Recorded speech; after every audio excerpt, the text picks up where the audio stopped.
All right, so in this video, we're going to show you how to use the two-way cutter on your Tapco brake. So it's very simple. The design of it allows us to cut in both directions. It works very intuitively.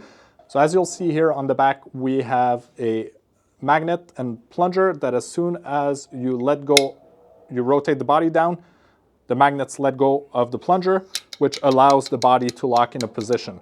When you pull it back up, it goes back into the neutral position. So whenever you're ready to cut, simply line up the red pulleys on the top lip of the moving anvil. So rest the cutter in place.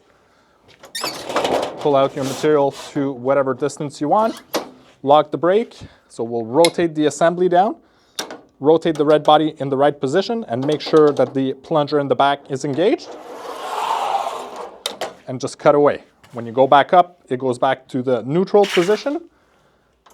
Again, come back the other way, simply pull the material out, clog the body, make sure it's locked, and then engage in the material. If you're doing very wide piece or a heavier gauge material, you might need to support it. Otherwise, you just push through and away you go. It's as simple as that. So this is the Innovatools Two-Way Cutter.